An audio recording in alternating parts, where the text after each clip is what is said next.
Voilà. Donc, bonsoir à tous. Bonsoir Christophe. Nous sommes Bonsoir ravis de Marie-Alix. t'accueillir ce soir sur Home Live pour cette conférence sur le thème du mandala que tu m'as proposé. J'ai trouvé que c'était une approche très originale de développement personnel. Voilà, on va parler un peu de l'historique, de l'histoire du mandala, la culture du mandala, mais aussi comment il peut nous être utile à titre personnel. Et voilà, ta démarche était très intéressante, donc j'ai trouvé que c'était un sujet original. Donc, pour te présenter un petit peu, pour ceux qui ne te connaissent pas, tu es coach transpersonnel, tu as été formateur d'adultes auprès de ministères et d'entreprises et tu as beaucoup accompagné sur les thématiques de dynamique d'équipe, d'intelligence collective et aussi de développement personnel Tout à fait. et de changement, les dynamiques aussi de changement de milieu de Oui, carrière. d'accompagnement du changement, effectivement. Voilà, Oui. et tu as été enseignant au CNAM et dans différentes universités. Et en parallèle, tu t'es aussi toujours intéressé à la spiritualité et entre autres à l'astrologie. Voilà, que tu proposes Ça dans tes fait accompagnements. 40 ans. Voilà. Voilà, je suis aussi formé au rêve éveillé, donc ça fait partie de mes références. Voilà. Oui, exact. Voilà, le rêve éveillé. Et donc, ce soir, tu vas nous parler du mandala. Est-ce que donc tu peux commencer voilà, par présenter toute ta vision du mandala, ce que tu veux nous dire, à quoi ça sert Tout à fait. Alors, pourquoi j'ai eu envie de vous présenter le mandala ce soir? C'est parce que les mandalas qu'on connaît sont des représentations du bouddhisme tantrique, c'est-à-dire des représentations venues d'Orient en général. Et en fait, je veux vous montrer qu'on peut utiliser le mandala comme outil de développement personnel et comme outil de connaissance de soi. Donc pour ça, dans un premier temps, je vais revenir succinctement sur la définition d'un mandala. C'est quoi un mandala? Et ensuite, je vous proposerai donc de rentrer dans les différentes étapes de la réalisation de son mandala personnel. Voilà. Donc, pour commencer, qu'est-ce qu'un mandala? En fait, un mandala, c'est une figure géométrique.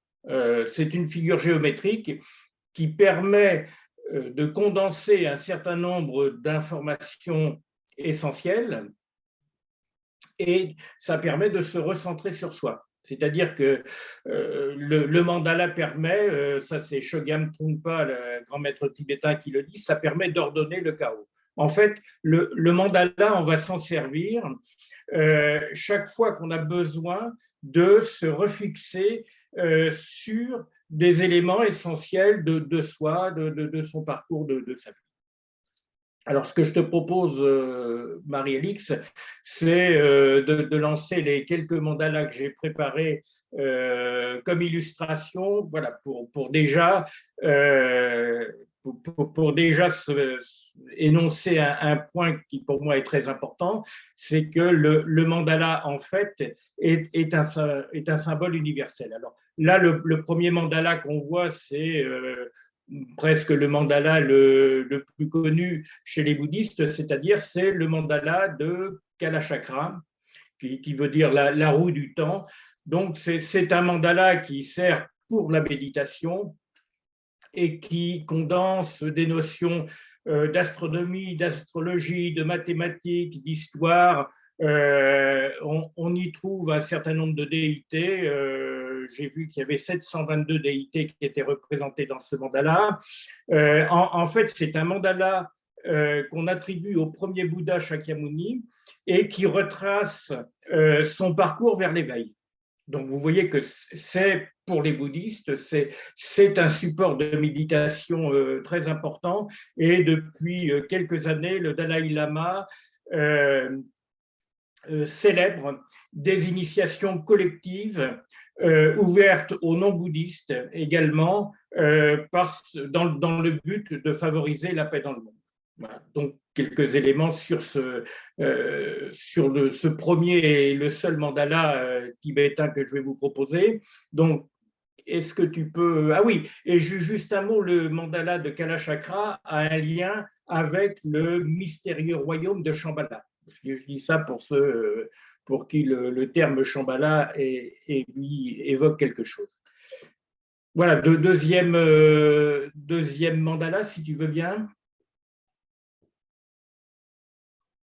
C'est celui-là Non, vous c'est voyez? celui d'après. Ah, celui-là?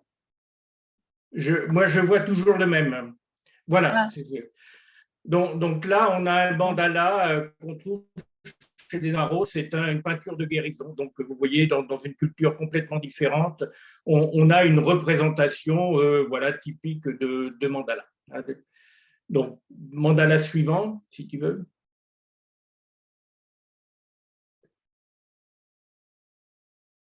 Décoration d'un Coran almoravide, c'est celui-là? Oui, mais je ne l'ai pas sur mon. C'est pour ça que je ne commande pas, parce que je ne l'ai pas sur mon écran.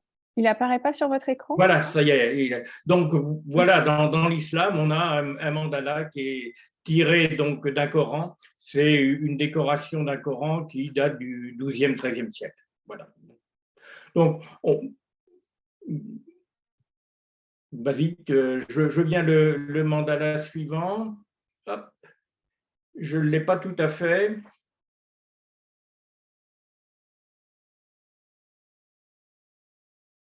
Il le garde Voilà, alors Bingen. un autre très, très beau mandala, celui on le doit à Hildegard de Bingen, qui est un des grands esprits du Moyen Âge.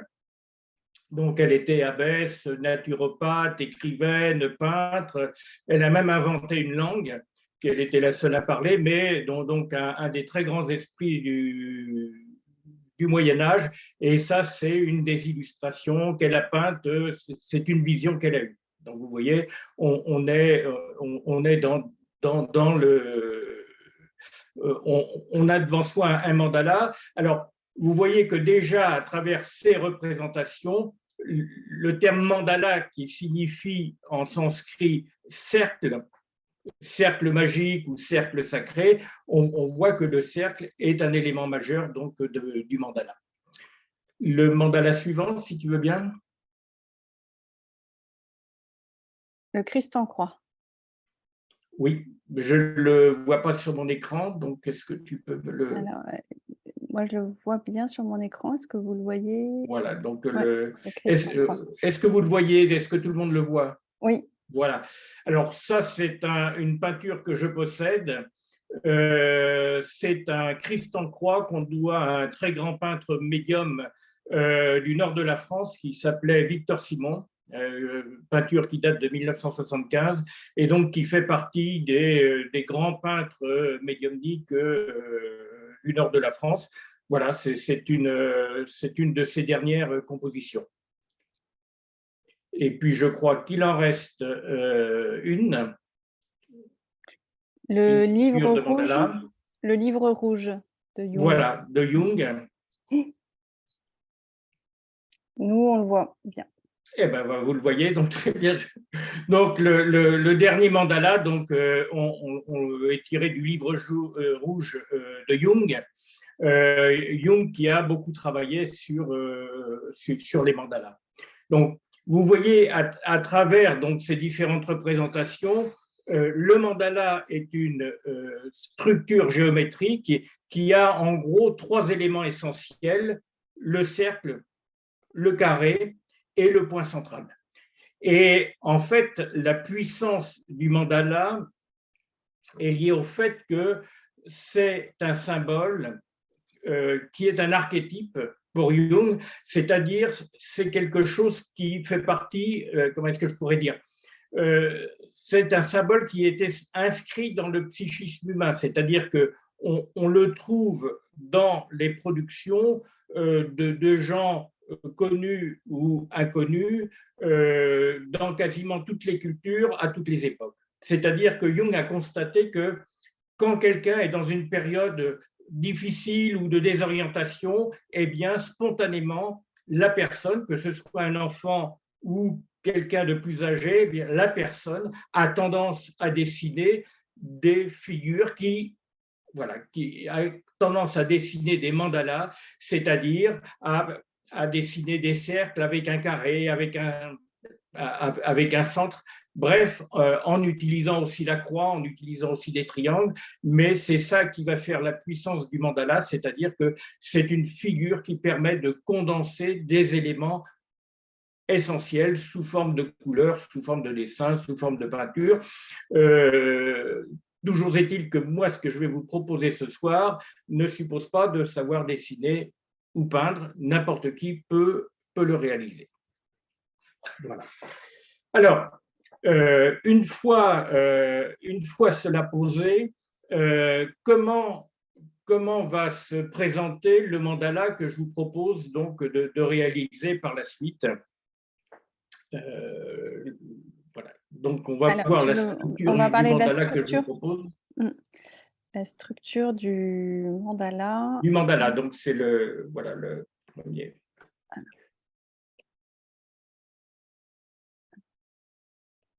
Ah,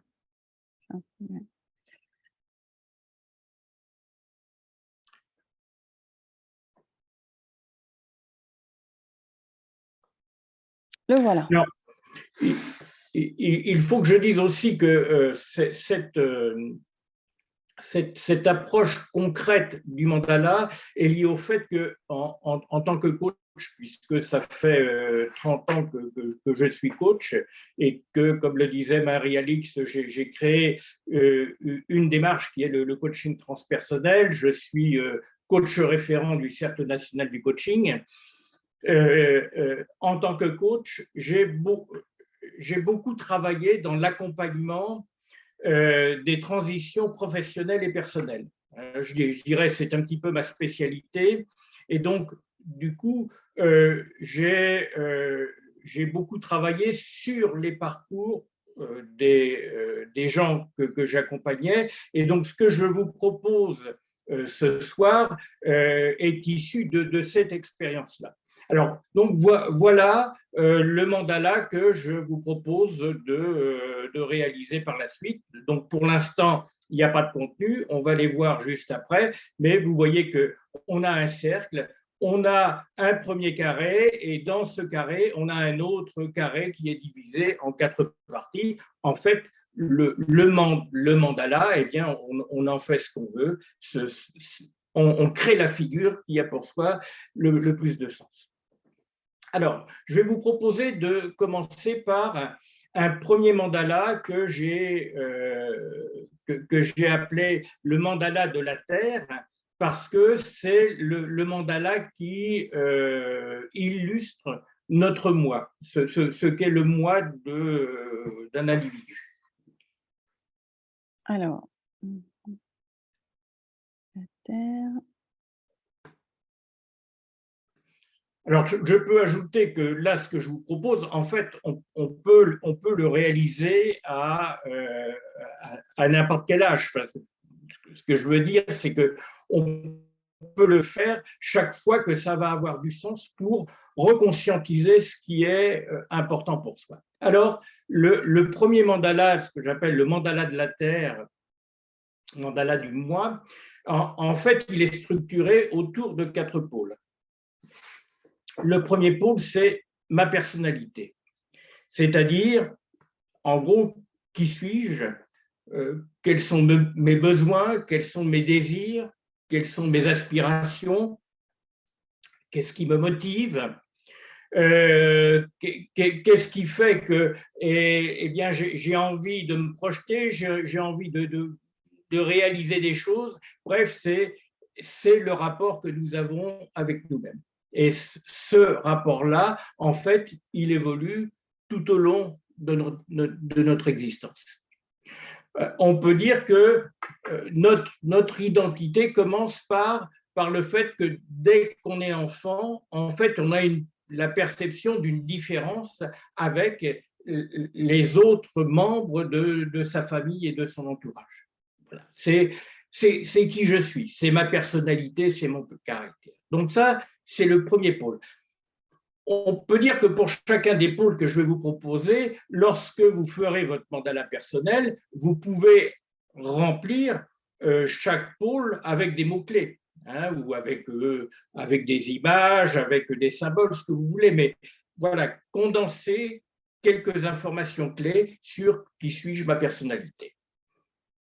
Le deuxième pôle qui structure le mandala du moi, c'est ma famille, mes racines. C'est-à-dire que on est dans une famille, dans un environnement, et en fait, la famille, c'est un cadre. Et ce cadre, il va, en gros, être soit un carcan, soit un creuset. Un carcan, si la famille est un espace dans lequel la singularité, votre singularité, ne va pas pouvoir se déployer et ne va pas pouvoir s'exprimer.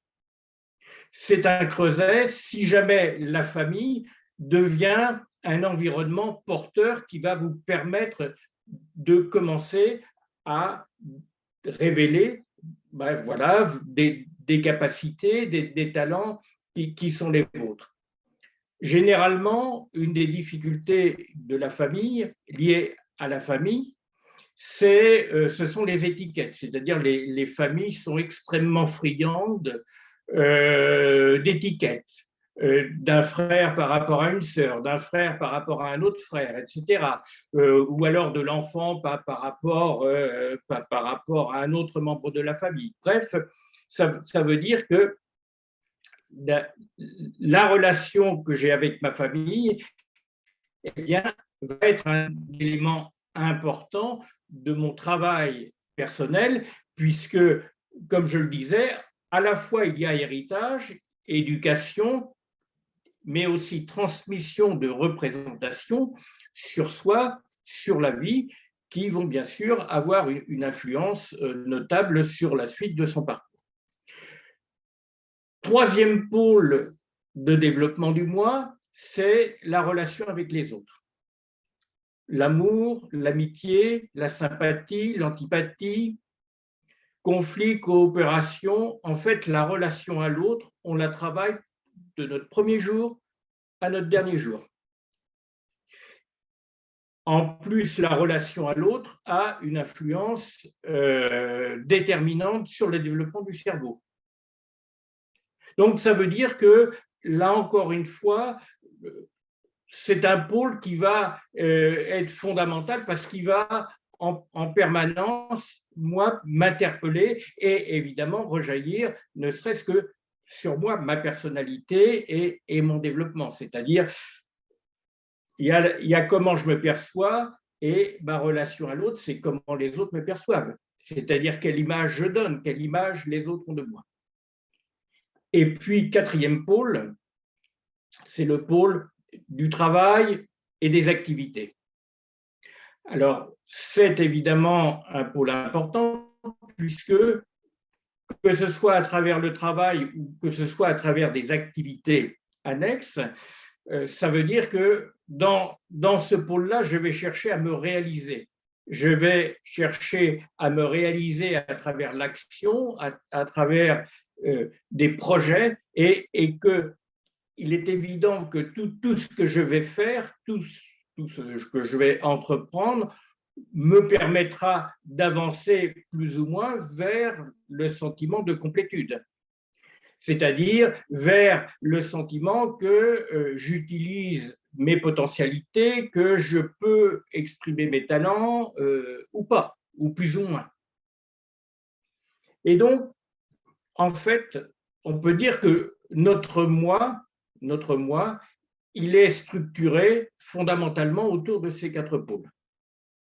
Et qu'à l'âge adulte, on va essayer de créer une cohérence acceptable entre ces quatre pôles. On peut dire qu'un adulte qui a une identité relativement stable, c'est quelqu'un qui a réussi à bricoler quelque chose entre ces quatre pôles. Par contre, il suffit qu'à un moment donné, un événement se produise et qui affecte l'un ou l'autre pôle. Par exemple, dans la relation avec les autres, ça veut dire que le couple commence à battre de l'aile, ou alors par rapport au pôle familial, ça veut dire qu'il y a la perte d'un être cher, bref, ou alors mon travail, une perte d'emploi, ça veut dire qu'il suffit qu'il y ait une crise qui opère dans un des pôles pour remettre en question l'équilibre global du moi. Ça veut dire que à ce moment-là, la personne va être obligée de recréer une identité satisfaisante en intégrant cet élément-là. Donc, ça veut dire que ce schéma, le mandala de la Terre, c'est une manière de visualiser voilà, quels sont les registres, quels sont les pôles qui me mettent au travail en permanence et voilà, qui vont me permettre d'évoluer plus ou moins.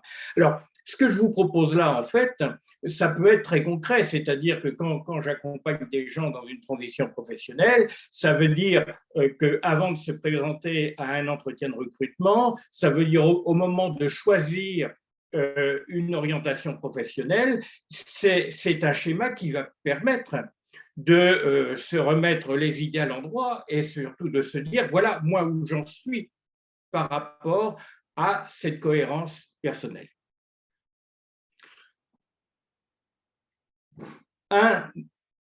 J'ai cité quelques facteurs qui pouvaient remettre en cause l'équilibre global. Il y en a un autre, fondamental, un autre facteur qui va venir interpeller et confronter cet équilibre-là.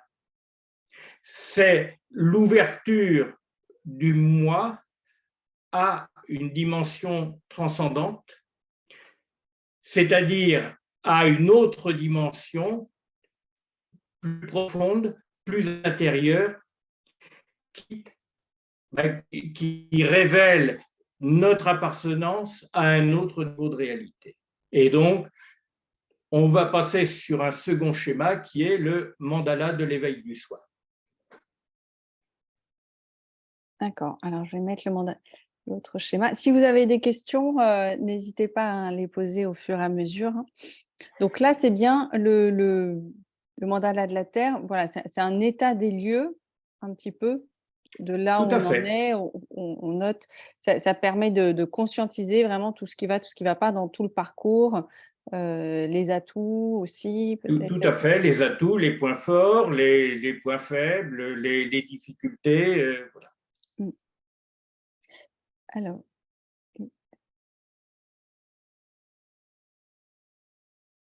Alors, voilà.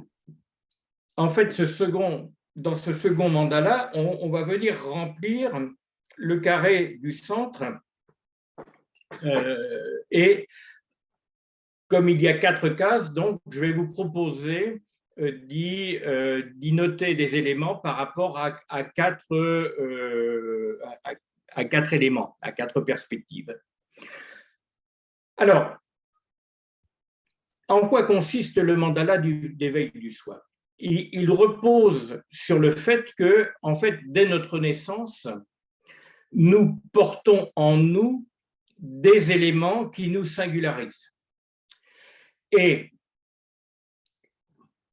je vous propose de commencer par le premier carré, c'est-à-dire les intelligences multiples. Là, je fais référence à une recherche scientifique qui a été menée dans les années 90 par quelqu'un qui s'appelle Howard Gardner et qui, avec son équipe, a travaillé à Harvard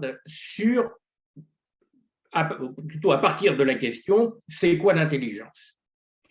Et leur recherche a débouché sur l'identification de 9 grandes formes d'intelligence qu'on trouve plus ou moins chez les êtres humains. L'intérêt de cette recherche, c'est qu'elle a montré que nous pouvons être porteurs d'une intelligence qui n'est pas liée à notre éducation ni à l'influence de l'environnement parental. C'est-à-dire qu'on peut être porteur d'une intelligence qui nous est propre et dont la racine ne se trouve pas dans l'éducation ou dans des formations qu'on aurait reçues. Alors, bien évidemment, une intelligence qu'on pourrait considérer comme innée, évidemment, pour la développer, j'aurais besoin de toute façon éventuellement de me former et en tous les cas de la spécifier. Alors, je ne vais pas trop m'y attarder ce soir puisque l'année prochaine, au cours du premier trimestre, j'ai proposé à Marie-Alix de faire une intervention pour présenter les intelligences multiples. Elles sont au nombre de 9, donc dans le désordre, je vais vous les citer. Donc, il y a l'intelligence corporelle kinesthésique, c'est-à-dire l'intelligence de la relation qu'on a avec son corps. Il y a l'intelligence verbale linguistique, c'est-à-dire l'intelligence liée à l'utilisation des mots. Il y a l'intelligence visuelle spatiale, ça c'est plus la créativité, que ce soit à travers le dessin, la peinture ou autre. L'intelligence logico-mathématique, qui est l'intelligence liée à la pensée abstraite.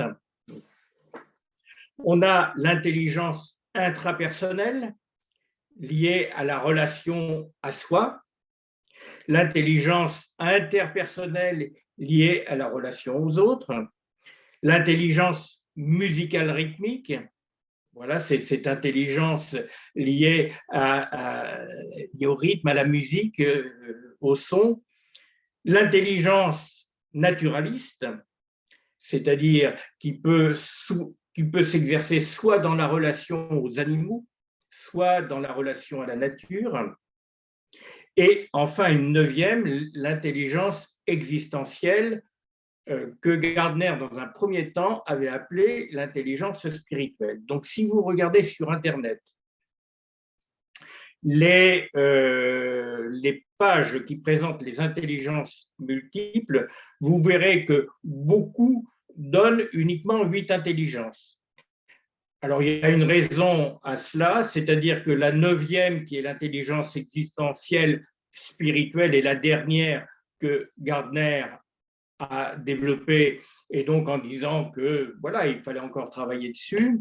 Et puis, l'autre raison, c'est que comme les intelligences multiples sont beaucoup utilisées dans le domaine de l'éducation nationale, dans le champ de l'éducation nationale, en fait, beaucoup d'enseignants refusent d'inclure l'intelligence spirituelle, existentielle, dans le schéma global.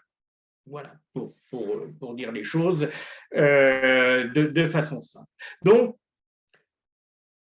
les intelligences multiples, quelles sont mes intelligences? Parce qu'on a plusieurs intelligences. Et surtout, quelles sont mes intelligences innées, c'est-à-dire celles qui font partie de mon être profond. Ça, c'est très important. Ensuite, si je descends, mes centres d'intérêt. Qu'est-ce qui me passionne? Qu'est-ce qui me passionne? Qu'est-ce qui m'a toujours passionné? La passion, c'est le feu, c'est ce qui, en moi, fait que je suis capable de beaucoup de choses parce que ce sont des centres d'intérêt. Et ces centres d'intérêt, évidemment, vont me singulariser parce que ils sont peut-être les miens et personne d'autre dans ma famille ou autour de moi ne les partage. Je vais vous citer une anecdote. Je discutais il y a 3 jours avec un jardinier et donc lui donc fait les jardins, a été pépiniériste et sa femme est ingénieure agricole. Eh bien, figurez-vous que leur fils, ils ont un fils, il s'intéresse qu'à une chose, c'est les mathématiques et la physique et appliquées aux armes et au nucléaire. Donc, vous voyez que là, on ne peut pas dire que ce sont les parents qui ont inculqué quoi que ce soit dans ce domaine à leur enfant, puisque eux en sont quasiment aux antipodes. Donc, ça veut dire, voilà, vous pouvez avoir des centres d'intérêt qui font partie de votre être profond. Ensuite, les activités favorites ou la vocation, c'est-à-dire quelles sont vos activités favorites et où avez-vous une vocation. Vocare en latin, c'est appeler, c'est-à-dire, voilà, qu'est-ce qui en vous appelle. Alors, je connaissais très bien un grand formateur d'adultes qui s'appelait Henri Desroches et qui avait coutume de dire à ses étudiants comment tu t'appelles et qu'est-ce qui t'appelle. Voilà, c'était sa formule. Hein, voilà. Donc, ce sont les activités et ou la vocation. Et puis, enfin, dernier pôle, c'est le pôle des valeurs. Les valeurs sont très importantes parce qu'il y a d'une part les valeurs qui m'ont été transmises par mon environnement social, familial, et puis il y a les valeurs qui me sont propres. Les valeurs, c'est ce qui donne sens à mes actes, à ce que je fais et à ce que j'ai envie d'entreprendre. Et là encore, on peut avoir des différences extrêmement importantes dans une fratrie au niveau des valeurs, et sans que ces valeurs aient été forcément inculquées. Quel est l'intérêt de ce carré avec ces 4 cadrans? C'est que, en le remplissant, vous allez commencer à condenser un certain nombre d'informations sur ce que Socrate aurait appelé votre génie personnel, c'est-à-dire ce qui vous anime profondément et qui, quelque part, rend compte peut-être de votre raison d'être. Hein, voilà, quel est votre rôle, quelle est votre raison d'être, c'est-à-dire quelle est votre empreinte dans le monde qui est le nôtre. Et là, on voit au centre un petit cercle qui grossit, et ce petit cercle est celui de la conscience. C'est-à-dire que Jung aurait dit, c'est le soi. Et le soi, en fait, c'est à la fois le moi, c'est-à-dire ma personnalité telle qu'on la connaît en temps ordinaire, et le soi, c'est quelque chose de plus profond, c'est-à-dire c'est là où je commence à me connecter à un autre niveau, et à un autre niveau que j'appelle énergétique. Et ce terme énergétique rend compte du fait que, en fait, qui dit énergie dit que ce sont des puissances et des forces qui ont un impact sur ma destinée et sur mon parcours. Quand j'ai affaire en coaching à des personnes qui, au mi-temps de la vie, 38, 40 ans, 42 ans,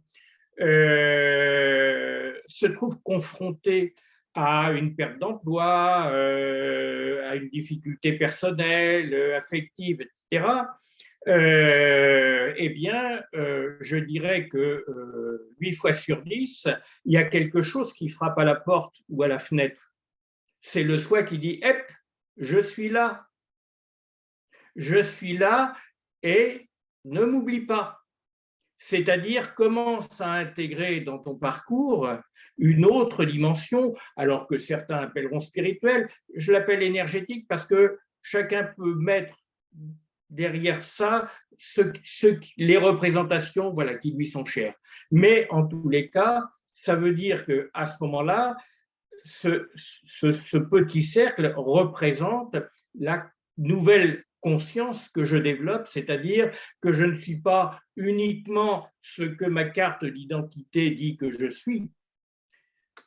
Ça veut dire que je prends conscience qu'il y a en moi une autre dimension et que cette autre dimension fait de moi effectivement un sujet unique, voilà, singulier, qui a sa raison d'être. Et donc, quelle est sa raison d'être? Et quelle est cette raison d'être? Donc, voilà ce mandala d'éveil du soi, donc, où on franchit une étape. Et puis, troisième figure,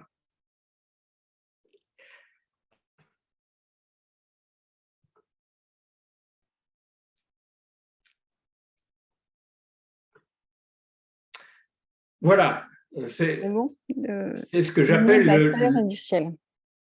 Pardon? L'union de la terre et du ciel, voilà. L'union de la terre et du ciel, exactement. Le mandala Voilà, du moi, le mandala du je l'appelle soi. le mandala de l'incarnation. En fait, si on veut comprendre quelque chose à son incarnation, en fait, il faut mettre ces deux mandalas, il faut les réunir. Alors, en fait, le cercle que j'ai symbolisé autour, c'est le cercle de la carte du ciel de naissance.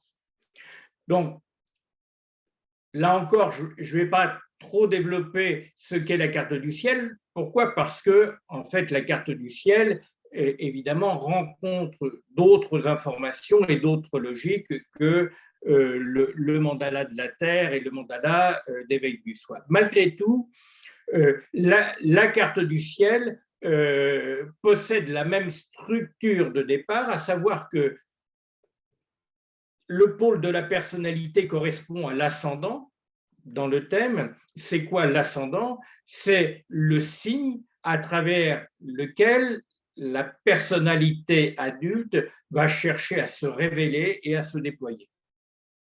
Donc, connaître son signe ascendant est évidemment très important, puisque c'est ce qui singularise le plus la personne, puisque le signe solaire, en fait, toutes les personnes qui sont nées dans ce mois-là, en fait, ont tous le même signe, alors que l'ascendant change toutes les 2 heures. Donc, l'ascendant correspond à ma personnalité, le descendant, eh bien, c'est le signe qui va colorer mes relations avec les autres. Le milieu du ciel, eh bien, c'est un signe qui va dire voilà de quelle manière je vais chercher à me réaliser, à me déployer, dans quel domaine. Hein, si par exemple j'ai le milieu du ciel en Lion, eh bien ça veut dire que tout ce qui touche aux enfants, à l'enseignement, et éventuellement à l'art, etc. et tout, peut me concerner. J'ai le milieu du ciel en Lion au hasard, eh bien j'ai fait des marionnettes, j'ai fait de l'enseignement, je me suis intéressé aux enfants, et ça veut dire que tout ça, en fait, était au départ une prédisposition. Voilà, et puis les événements ont fait que, effectivement, j'ai réalisé sans doute un certain nombre d'éléments liés à cette prédisposition. Et puis enfin, le fond du ciel, eh bien, c'est le signe qui va dire voilà ce qui teinte l'ambiance familiale et en tous les cas les racines, mais plutôt les racines du ciel. Voilà. Donc ça veut dire que, en fait, le mandala de soi, son mandala personnel, va naître de la rencontre de ces de ces différentes cartes, c'est-à-dire que le mandala du moi et le mandala d'éveil du soi sont basés sur mon parcours terrestre, c'est-à-dire sur ce que j'ai déjà fait, sur ce que je connais de moi à travers le chemin que j'ai déjà emprunté. La carte du ciel, c'est quelles sont les informations qui rendent compte de ma structure énergétique, c'est-à-dire d'éléments qui appartiennent à un autre niveau de réalité. Voilà. Et si je les réunis, eh bien, très probablement, je vais avoir sur moi à ce moment-là une connaissance majeure dont, évidemment, la finalité, c'est comme je le disais, dans des moments de changement, dans des moments où il faut reconfigurer son parcours, où il faut se reposer, se repositionner, retrouver un minimum de confiance en soi, en sa raison d'être, eh bien, ça veut dire qu'à ce moment-là, eh bien, j'ai devant moi une figure ou des figures qui me permettent de réactiver la conscience de qui je suis, et de l'importance de qui je suis, c'est-à-dire de ma valeur. Bien sûr, ça c'est fondamental, parce que sans conscience de sa valeur, on ne peut pas faire grand-chose. Donc, voilà ce que je voulais vous proposer ce soir, c'est-à-dire c'est quelque chose que vous pouvez réaliser au fur et à mesure. C'est que, comme je vous le disais, vous pouvez remplir chacune des cases avec des mots-clés, avec des symboles, avec du collage, voilà ce que vous voulez. L'important, c'est que vous commenciez à condenser, voilà, des informations clés qui vont faire miroir par rapport à qui vous êtes. Et puis, il y a un autre élément important et qui est lié, bien sûr, au rôle du mandala, c'est qu'à partir du moment où vous êtes dans cette posture de regarder ce qui vous concerne, en fait, vous développez une conscience qui est dégagée de la matérialité. Si vous êtes dans un moment où émotionnellement, eh bien, ça brasse beaucoup, ça veut dire que de visualiser, de vous mettre en perception de cette figure ou de ces figures, eh bien, va vous permettre de revenir à un état, c'est-à-dire dans votre axe et dans un point qui, hein, comme le centre du cercle, en fait, c'est le seul endroit qui ne tourne pas dans la roue des renaissances et dans la roue des actions. Hein, le mandala a aussi cette fonction-là, c'est-à-dire, lorsque c'est nécessaire, de permettre à la personne de se relaxer, c'est-à-dire de se remettre dans son axe, de se recentrer et de se remettre dans ce point source où justement vous êtes en capacité de voir ce qui vous anime et ce qui vous agite, et en même temps, à partir d'une posture, voilà, où vous n'êtes plus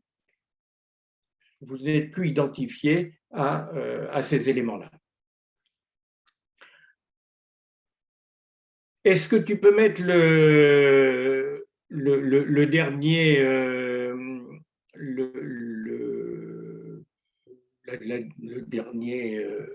la dernière diapositive, et puis ensuite, évidemment, je serai tout à fait ravi de vous écouter. Alors, attends, la dernière diapositive. Eh ben, c'est la couverture du livre de ouais. mémoire. Hop. Voilà, qui est édité au Souffle d'Or. La démarche. Voilà, donc, alors pourquoi je vous propose donc cet ouvrage, c'est parce que dans ce livre, je développe donc une approche autobiographique, c'est-à-dire je propose une grille qui vous permet de rappeler un certain nombre d'éléments qui ont jalonné votre parcours pour pouvoir les serrer et ensuite pour pouvoir vous y retrouver. Alors pourquoi? Parce que en fait,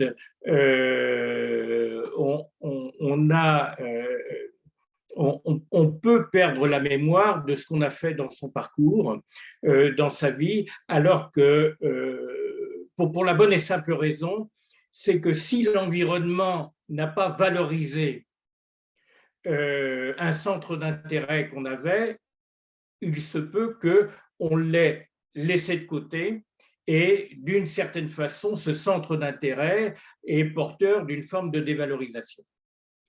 Donc l'idée derrière ça, et je peux vous dire que j'ai formé dans le domaine de l'orientation un certain nombre de personnes à l'utilisation de cet outil, c'est voilà, l'important, c'est que en fait chacune de nos expériences ont eu un impact sur notre développement, et qu'il est important de ne pas renier des choses qui ont pu à un moment donné nous mettre en mouvement, mais n'ayant pas été soutenues par l'environnement, eh bien, on les a abandonnées. L'idée derrière, c'est de se dire que, en fait, parmi cela, il n'y a pas de petites choses. C'est-à-dire que si à un moment donné, on s'est intéressé à quelque chose dont tout le monde se fichait, eh bien, ça nous appartient. Et c'est très important d'en garder la mémoire et la conscience. Donc, ce livre-là, en fait, c'est un manuel pour pouvoir, à partir d'une grille, eh bien, rassembler ce qui a jalonné votre parcours. Et voilà. Donc, du coup, c'est pour ça que je vous le propose, parce que ça peut nourrir effectivement la démarche du mandala de soi. Alors, écoutez, je crois que ma présentation est quasiment terminée. Je regarde les notes que j'avais prises pour voir si je n'ai rien oublié. Donc, sinon, voilà, de dire qu'aujourd'hui, nous sommes dans un environnement extrêmement changeant, que en fait, on ne peut pas se reposer sur une stabilité, quel que soit le domaine, et donc, par contre, être enraciné dans soi et dans ses capacités, évidemment, est quelque chose de très important. Voilà. Merci Christophe pour cette présentation et cette proposition voilà, d'exercice, de prendre un temps pour soi, pour faire le point. Si vous avez des questions, n'hésitez pas à les poser dans le chat, hein, c'est vraiment le moment maintenant. Juste au niveau de la méthode, qu'est-ce que tu conseilles? C'est de se dire, allez, on prend 2-3 heures devant soi et on fait tout le mandala d'une seule traite, voilà, comme ça, en étant bien centré, bien concentré, on dédie un espace à ça, avec peut-être une intention particulière? Ou est-ce que c'est quelque chose qu'on fait étaler dans le temps, on y revient? Alors, je ne On peut le pense faire pas comme que un c'est petit quelque chose rituel? qu'on… Mmh. Pardon, excuse-moi. Le faire plutôt comme un rituel, voilà. Voilà, en tous les cas, comme un moment important pour soi. Après, je pense qu'on peut commencer son mandala par le pôle qui fait sens à ce moment-là. C'est-à-dire que si je suis dans une période où j'ai besoin de me recentrer moi sur mes atouts, sur mes qualités, sur voilà ce que je perçois de plus intime dans ma dynamique personnelle, eh bien, je vais prendre une feuille et commencer à noter des mots-clés ou des expressions qui sont liées et que je vais ensuite reporter dans le pôle ma personnalité. Mais ça peut être aussi, je peux commencer par la relation à l'autre, je peux commencer par mes ancrages et mes relations avec ma famille. Donc, ça veut dire qu'en fait, c'est quelque chose de personnel. En plus, j'ai envie de dire qu'à partir du moment où on possède cette ressource-là, en fait, peut-être que tout de suite maintenant, il n'y aura pas l'envie ou l'élan pour commencer à travailler dessus. Par contre, peut-être que dans 15 jours ou dans 2 mois ou dans 6 mois, peut-être que je vais me dire, ah, si j'ai envie de le faire parce qu'à ce moment-là, voilà, j'ai besoin de ce schéma pour me reposer sur mes bases. Et oui, par rapport au dernier mandala, le mandala de l'incarnation, on peut s'appuyer sur son thème astral. On peut aller Alors, le chercher sur, il y a un site, Astrothème qui est bien, je crois. On peut juste rentrer sa date de voilà, naissance. vous pouvez avoir Heu, votre carte du ciel. oui, Voilà, voilà, donc pour ça, il faut avoir sa date de naissance, son lieu de naissance, et son heure de et naissance. son Hein, heure de c'est naissance. l'heure de naissance qui détermine l'ascendant. Donc, pour avoir son heure de naissance, il y a deux moyens principaux. Le premier, c'est de demander à ses parents, en sachant que la mémoire est parfois volatile, ou s'il y a eu plusieurs enfants, ça arrive que les parents confondent une naissance avec une autre, enfin en tous les cas l'heure de naissance, et puis sinon, eh bien, l'heure de naissance est enregistrée à l'état civil, et donc il faut demander à ce moment-là donc un bulletin de naissance complet qui mentionne l'heure qui a été déclarée à l'état civil. Voilà, c'est les deux moyens qui sont à votre disposition pour avoir votre heure de naissance. La carte du ciel, c'est en fait, pour le coup, c'est un mandala, c'est un schéma qu'on qu'on peut difficilement appréhender tout seul. C'est-à-dire, quand je dis difficilement, c'est un euphémisme qu'on ne peut pas appréhender tout seul. On peut évidemment partir de trois axes principaux, c'est-à-dire quel est mon signe solaire, qui définit mon énergie de base, notamment sur le plan physique, quel est mon ascendant, c'est-à-dire le signe à travers lequel je vais chercher à me déployer à partir de l'âge adulte, et dans quel signe se trouve la Lune, qui est pour l'homme le registre de sa sensibilité, et pour une femme qui est un pôle aussi important que le Soleil. Donc, la Lune peut aussi bien représenter votre tempérament que le signe solaire. Donc, ça on peut le faire tout seul. Après, on peut regarder dans quelle maison, dans quel secteur se trouve le Soleil. Ça donnera une indication sur le domaine, le secteur qui va vous permettre le plus de déployer, je dirais, vos caractéristiques personnelles. Par exemple, si vous avez le Soleil en maison 7, ça veut dire que la relation à l'autre et toutes les rencontres que vous pourrez faire auront un impact très important sur vous et sur votre trajectoire. Si c'est en maison 4, la famille, ça veut dire que la famille, aussi bien la famille de départ que la famille que vous avez constituée, la relation aux enfants, constitue pour vous un ancrage déterminant en termes de sens.